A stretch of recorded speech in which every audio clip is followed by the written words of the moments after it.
Hi guys, a happy day to all. இன்னைக்கு வீடியோவில் நம்ம பார்க்க போகிறது 11th Standard Commerce Unit 4 Service Businesses 2 Chapter 16 Emerging Service Business in India. So இந்த Chapter 16ல ஒரு 5 டாபிக்ஸ் வந்து இருக்குது நம்ம படிக்கிறதுக்கு. ஆல்ரெடி வந்து நம்ம ஃப்ரான்ச்சைசிங் அப்படின்ற கான்செப்ட் வந்து நம்ம பார்த்துட்டோம். ஸோ ஃப்ரான்ச்சைசிங் கான்செப்ட் நீங்கள் இன்னும் பார்க்கல அப்படின்னா வீடியோவோட லிங்க் வந்து டிஸ்கிரிப்ஷனில் இருக்குது, அந்த கான்செப்டையும் போய் பாருங்கள். ஸோ இன்றைக்கி நம்ம பார்க்க போகிறது த செகண்ட் கான்செப்ட் ஃபேக்ட்ரிங். லெசனுக்குள்ளே நம்ம போய் சென்டென்ஸ் பை சென்டென்ஸ் படிக்கிறதுக்கு முன்னாடி ஒரு சின்ன இன்ட்ரடக்ஷன் நான் வந்து கொடுத்துடுறேன் முன்னாடியே. ஸோ ஃபேக்ட்ரிங் அப்படின்றது ஒரு new word you are coming across. அப்படி இருக்கும்போது இது என்ன ரொம்ப பெரிய விஷயம்லாம் இல்லை, ரொம்பவே சிம்பிளான ஒரு கான்செப்ட் தான். ஸோ இந்த ஃபேக்ட்ரிங் அப்படின்ற ப்ராசஸில் 3 பேர் இன்வால்வ் ஆகிருப்பாங்க. ஒன்று வந்து ஃபேக்டர்ஸ். இவங்க யார் அப்படின்னா they are nothing about financial இன்ஸ்டிடியூஷன்ஸை தான் வந்து நம்ம ஃபேக்டர் அப்படின்னு சொல்கிறோம். அண்ட் ரொம்ப மெயின் ஆட்கள் வந்து கிளைண்ட்ஸ். ஃபேக்டர்ஸை பொறுத்த வரைக்கும் இவங்க clients, owner of the business. இன்னொருத்தவங்க யார் அப்படின்னா கஸ்டமர்ஸ், அதாவது நம்ம ப்ராடக்ட்ஸ் வாங்கக்கூடிய கஸ்டமர்ஸ். ஸோ இந்த ஓனர்ஸ், பிஸ்னஸ் ஓனர்ஸ், அதாவது ஃபேக்ட்ரிங் பொறுத்த வரைக்கும் கிளைண்ட் அப்படின்னு இருக்கவங்க, எல்லா பிஸ்னஸ்லேயும் வந்துட்டு கேஷ் சேலும் இருக்கும், கிரெடிட் சேலும் இருக்கும். ஸோ இந்த கிரெடிட் சேல் பண்ணும்போது இவங்களுக்கு இருக்க ஒரு டிஸ்அட்வான்டேஜ் என்ன அப்படின்னா பேட் டெப்ட்ஸ் நிறைய வரதுக்கான வாய்ப்புகள் வந்து இருக்குது. வாரா கடன், பேட் டெப்ட்ஸ்னால்.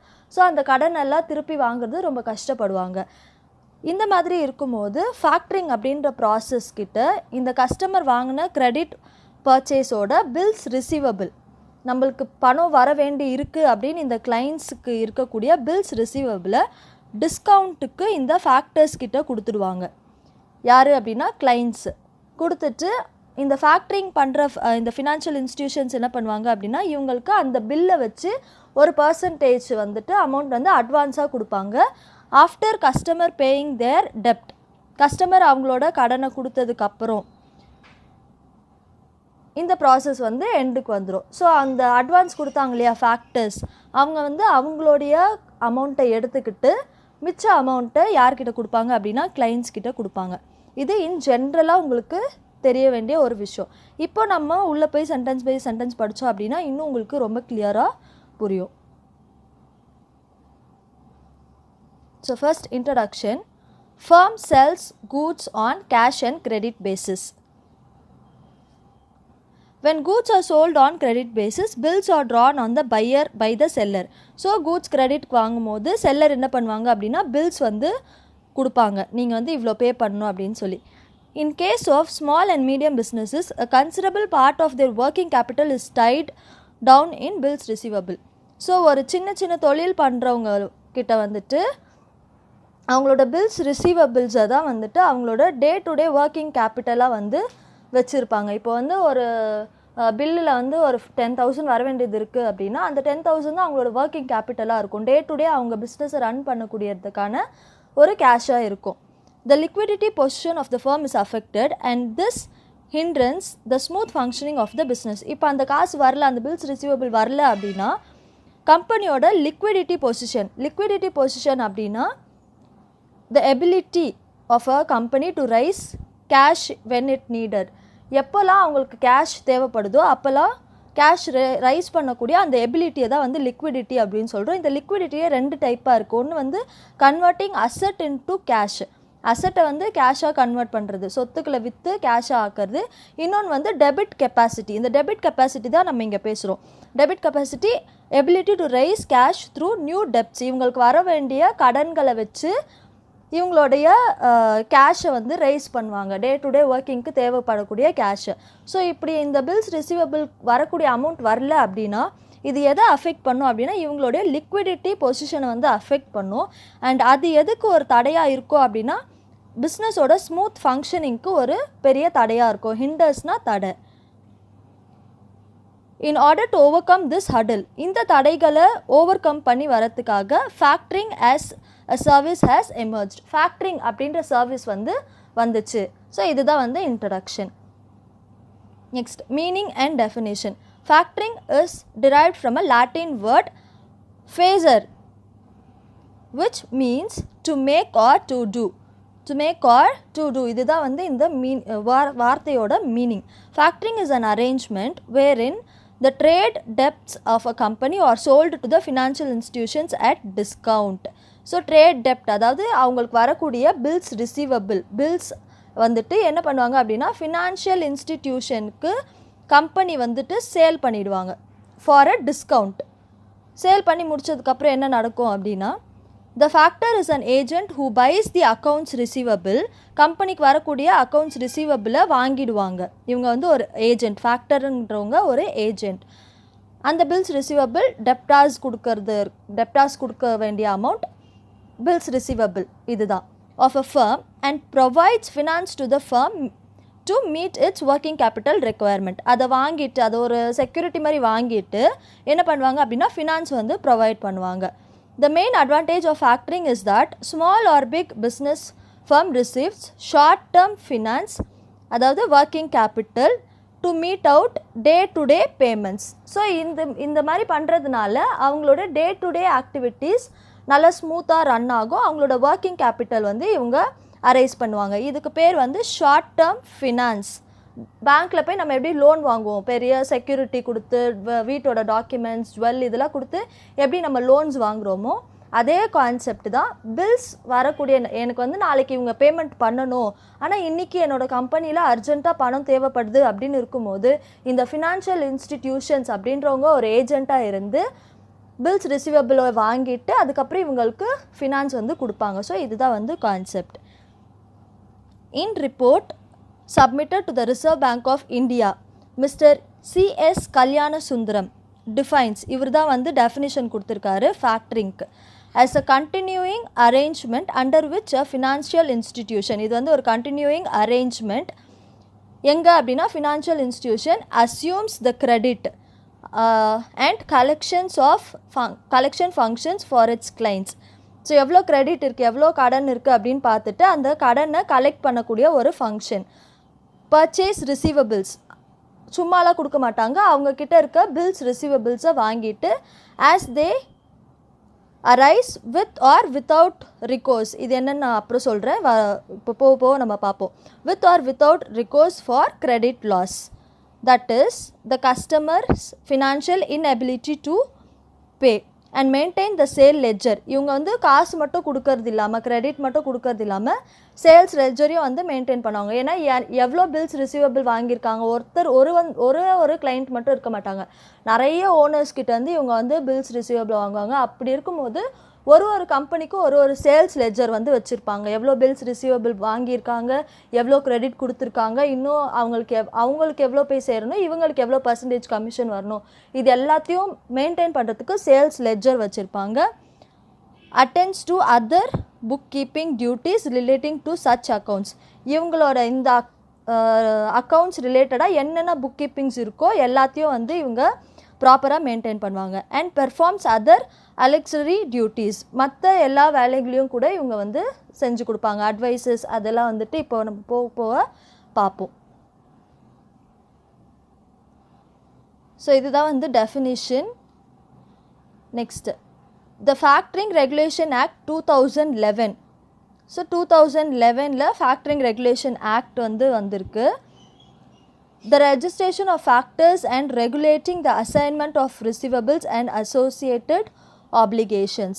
ஸோ இந்த ஆக்ட் தான் ஃபேக்டரிங் ரெகுலேஷன் ஆக்ட், இவங்க தான் வந்து கவர்ன் பண்ணுவாங்க. என்ன அப்படின்னா ரெஜிஸ்ட்ரேஷன் ஆஃப் ஃபேக்டர்ஸ்னால் ஃபினான்ஷியல் இன்ஸ்டிடியூஷன்ஸ் அவங்களோட registration, regulating the assignment of receivable வாங்கும்போது அவங்க என்னென்ன ஃபங்க்ஷன்ஸ் பண்ணுறாங்க அப்படின்றத ரெகுலேட் பண்ணுறது, அண்ட் அசோசியேட் தி ஆப்ளிகேஷன்ஸ், மற்ற எல்லா ரூல்ஸ் அண்ட் ரெகுலேஷன்ஸையும் அசோசியேட் பண்ணுறது இவங்களுடைய work. Next factoring process. So இந்த ப்ராசஸ் படிக்கும்போது நான் இவ்வளோ நேரம் சொன்னது உங்களுக்கு வந்து புரியும். The firm enters into a factoring arrangement with a factor. Firm அப்படின்னு நீங்கள் யாரை சொல்கிறோம் அப்படின்னா த ஓனர். ஃபேக்டர் பொறுத்த வரைக்கும் இவங்க யார் அப்படின்னா client, which is generally a financial institution for invoice purchases. Factor அப்படின்றவங்க யார்? Financial institutions இவங்க என்ன பண்ணுவாங்க அப்படின்னா இன்வாய்ஸ்னால் பில்ஸ் ரிசீவபிளை பர்ச்சேஸ் பண்ணிவிடுவாங்க. பர்ச்சேஸ் பண்ணதுக்கப்புறம் என்ன நடக்கும்? When our goods are sold on credit basis and invoice is raised. கிரெடிட்டுக்கு சேல் பண்ணும்போது பில் வந்து போடுவாங்க. And a copy of the same is sent to the factor. அந்த அதே பில்லோட காப்பி வந்து ஃபேக்டர் அதாவது ஃபினான்ஷியல் இன்ஸ்டிடியூஷனுக்கு அனுப்பப்படும். அனுப்புனதுக்கப்புறம் என்ன ஆகும்? த டெப்ட் அமௌண்ட் டியூ டு த ஃபர்முக்கு இருக்கக்கூடிய டெப்ட் amount is transfer to the factor. இது யாருக்கு ட்ரான்ஸ்ஃபர் ஆகிடும் அப்படின்னா ஃபினான்ஷியல் இன்ஸ்டிடியூஷன்ஸ்க்கு ட்ரான்ஸ்ஃபர் ஆகிடும் through assignment. And the same is intimated to the கஸ்டமருக்கும் இது தெரிவிக்கப்படும். உங்களோட நீங்கள் வந்து பில்ஸ் எனக்கு கொடுக்கணும் இல்லையா அமௌண்ட்டு, அதை வந்து நாங்கள் யாருக்கு ட்ரான்ஸ்ஃபர் பண்ணியிருக்கோம் அப்படின்னா இந்த ஃபினான்ஷியல் இன்ஸ்டிடியூஷனுக்கு ட்ரான்ஸ்ஃபர் பண்ணியிருக்கோம் அப்படின்னு சொல்லி கஸ்டமருக்கு ஒரு இன்டிமேஷன் வந்து கொடுத்துருவாங்க. அதுக்கப்புறம் என்ன நடக்கும்? On the due date the amount is collected by the factor from the customer. So due date பில்லில் வந்து இருக்கும், இத்தனை நாளுக்குள்ளே நீங்கள் வந்து அமௌண்ட்டை வந்து திருப்பி கொடுக்கணும் அப்படின்னு சொல்லிட்டு. அந்த டியூ டேட்குள்ளே ஃபேக்டர் கஸ்டமர்கிட்டேருந்து அமௌண்ட்டை வந்து கலெக்ட் பண்ணிடுவாங்க. After retaining the service fees, இந்த சர்வீஸ் ஃபீஸை மட்டும் எடுத்துக்கிட்டு the remaining amount is sent to the firm by the factor. ஃபர்முக்கு ரிமைனிங் அமௌண்ட் வந்து அனுப்பிச்சிடுவாங்க ஃபேக்டர்ஸ், அதாவது ஃபினான்ஷியல் இன்ஸ்டிடியூஷன்ஸ்.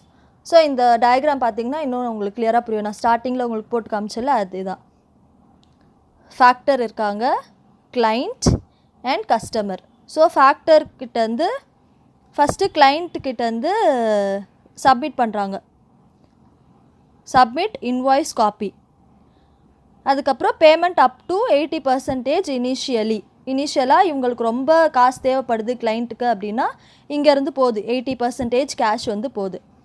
அதுக்கப்புறம் கடைசியாக வந்து பேஸ் த பேலன்ஸ் அமௌண்ட். கிளைண்ட்கிட்டேருந்து கிரெடிட் சேல் ஆஃப் கூட்ஸ் கஸ்டமருக்கு சேல் பண்ணுறாங்க, இன்வாய்ஸ் மேக் பண்ணுறாங்க. பில் வந்து கிளைண்ட்டுக்கு வந்து கிளைண்ட் வந்து கஸ்டமருக்கு இன்வாய்ஸ் கொடுத்துட்றாங்க. ஃபேக்டர் இங்கே கஸ்டமர் வந்துட்டு pays the amount in recourse type customer pays through client. So in ரிகோர்ஸ்னால் என்னன்னு சொல்கிறேன். ஸோ கஸ்டமர் வந்து ஃபேக்டருக்கு அமௌண்ட் வந்து பே பண்ணிடுவாங்க. Next features of factoring. So ஃபேக்ட்ரிங்கில் என்னென்ன ஃபீச்சர் இருக்குது அப்படின்னு சொல்லி பார்க்கலாம். ஃபர்ஸ்ட் வந்து இதெல்லாம் நம்ம ஆல்ரெடி பார்த்தது தான். மெயின்டைனிங் த புக் டெப்ட், சேல்ஸ் லெட்ஜர் மெயின்டைன் பண்ணுவோன்னு சொன்னோம்ல அதுதான். A factor takes a responsibility of maintaining the accounts of debtors of a business institution. So factor வந்து மெயின்டைன் பண்ணுவாங்க. Next credit coverage. The factor accepts the risk burden of loss of bad debts. Factor வந்து accept பண்ணிக்கிறாங்க financial institution. நீங்கள் வந்து உங்களுடைய பேர்டனை வந்து நாங்கள் வந்து ரெடியூஸ் பண்ணுறோம். ஏன்னா கஸ்டமர்ஸ் வந்து காசு கொடுக்கல அப்படின்னா ஃபேக்டர் தான் கலெக்ட் பண்ணி கொடுப்பாங்க. ஸோ அப்படி கொடுக்கும்போது இந்த கிளைண்ட்டுக்கு வந்து இது கொஞ்சம் பேர்டன்லெஸ்ஸாக வந்து இருக்கும். நம்ம கடன் கொடுத்தவங்க கிட்ட போயிட்டு கொடுங்கன்னு கேட்டுட்ருக்க தேவையில்ல, அந்த வேலையை வந்து ஃபேக்டர்ஸ் வந்து பார்த்துப்பாங்க. Leaving the seller to concentrate on his core business. So seller யார் அப்படின்னா ஓனர் வந்துட்டு நீங்கள் மற்ற வேலையை உங்களோட பிஸ்னஸ் என்ன அதை பாருங்கள். மேனுஃபேக்சரிங்காக இருந்தால் மேனுஃபேக்சரிங். ஸோ உங்களோட கோர் பிஸ்னஸ் மெயின் பிஸ்னஸ் என்னவோ அதை கான்சென்ட்ரேட் பண்ணுங்கள். கடன் உங்களுக்கு கொடுக்க வேண்டியதெல்லாம் நான் வாங்கி கொடுத்துட்றேன் அப்படின்னு சொல்லி ஃபேக்டர்ஸ் வந்து அக்செப்ட் பண்ணிப்பாங்க. இதுதான் வந்து கிரெடிட் கவரேஜ். நெக்ஸ்ட் வந்து cash advances. So 80% of cash வந்து அட்வான்ஸாக வந்து கொடுப்பாங்க. யாருக்கு அப்படின்னா கிளைண்ட்டுக்கு. யார்? ஃபேக்டர்ஸ், ஃபினான்ஷியல் இன்ஸ்டிடியூஷன்ஸ் பில்ஸை ரிசீவ் பண்ணிவிட்டு கிளைண்ட்டுக்கு வந்து கேஷ் அட்வான்ஸாக கொடுப்பாங்க. Around 80% of the total amount of accounts receivable is paid as advance to the client. Bills receivable அதாவது இன்வாய்ஸில் எவ்வளோ அமௌண்ட் இருக்கோ அதிலேருந்து 80% வந்து அட்வான்ஸாக வந்து கொடுப்பாங்க. Collection service. Issuing reminders. என்னென்ன எப்படிலாம் கலெக்ட் பண்ணுவாங்க அப்படின்னா கஸ்டமருக்கு ரிமைண்டர்ஸ் அனுப்புவாங்க. Receiving part payments, collection of check from part of the factoring service. So check வாங்கிறது அப்புறம் பார்ட் பேமெண்ட் வாங்குறது இது எல்லாமே வந்து கலெக்ஷன் ஆஃப் சர்வீஸில் வந்துடும். நெக்ஸ்ட் வந்து அட்வைஸ் டு கிளைண்ட்ஸ். கிளைண்ட்ஸ் யார்? இங்கே ஓனர்ஸ் தான் வந்து கிளைண்ட்ஸ். ஃபேக்டர்ஸை பொறுத்த வரைக்கும் கிளைண்ட் வந்து owner.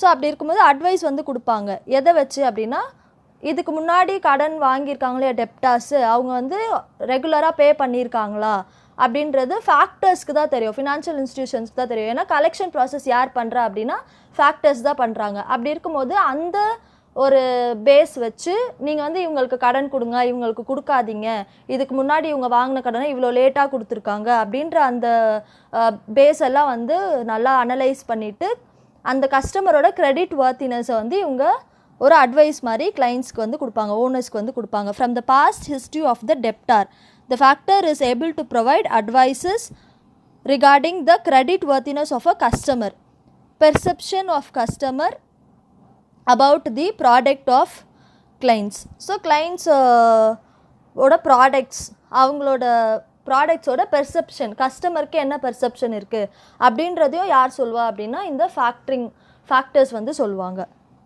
next types of factoring. so இதில் தான் வந்து with recourse factoring and without recourse factoring வந்து வரும். so first வந்து full service factoring or without recourse factoring. இதுதான் வந்து without recourse factoring. இது இன்னும் என்ன சொல்லுவாங்க அப்படின்னா full service factoring அப்படின்னு சொல்லுவாங்க. when a factor agrees to provide complete set of service which includes கம்ப்ளீட்டாக எல்லாமே நாங்களே பார்த்துக்குறோம் அப்படின்னு சொல்கிறது, ஃபினான்சிங்லேருந்து மெயின்டெனன்ஸ் ஆஃப் சேல்ஸ் லெஜர், டெப்ட் collection at is own risk, ஃபேக்டரே ரிஸ்க் எடுத்து நானே உனக்கு கலெக்ட் பண்ணி உனக்கு கொடுத்துட்றேன் அப்படின்னு சொல்கிறது. அண்ட் ப்ரொவைடிங் கன்சல்டன்சி சர்வீஸ், அதான் அட்வைஸ்லாம் கொடுக்கறது.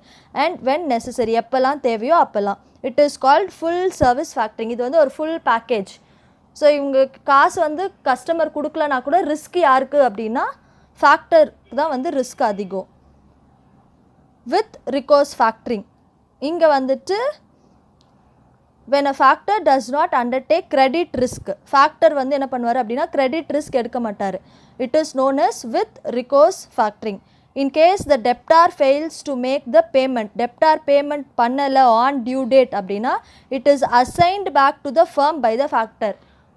ஓனர்கிட்டே சொல்லிடுவாங்க அவன் கொடுக்கலப்பா நீ ஏன் பார்த்துக்கோ அப்படின்னு சொல்லி ஃபர்ம்க்கே அதை வந்து திரும்பியும் அசைன் பண்ணிவிடுவாங்க. Here the responsibility of collecting the amount lies with the selling firm. So அதுக்கப்புறம் ஃபர்ம் யார் வந்து கொடுத்தாங்களோ கிரெடிட்க்கு அவங்களுடைய ரெஸ்பான்சிபிலிட்டியாக ஆகிடும். இதுக்கு வந்து அவங்க ஃபேக்டரிங் ப்ராசஸ்க்கு போகாமையே இருந்திருக்கலாம். ஸோ அதுதான் வந்து இதோட வித் ரிகோர்ஸ் ஃபேக்டரிங்கோட மீனிங். Next maturity factoring.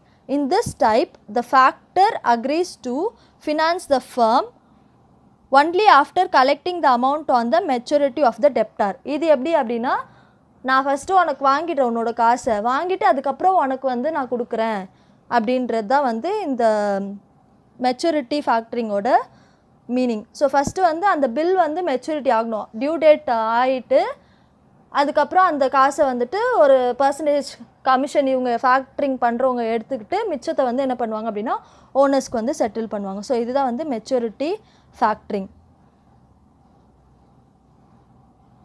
Next international factoring. இது வந்து சிம்பிள், இது வந்து இன்டர்நேஷ்னல் லெவலில் எக்ஸ்போர்ட் இம்போர்ட் பண்ணுறதுல அங்கே யூஸ் பண்ணுற ஃபேக்டரிங் ப்ராசஸ்.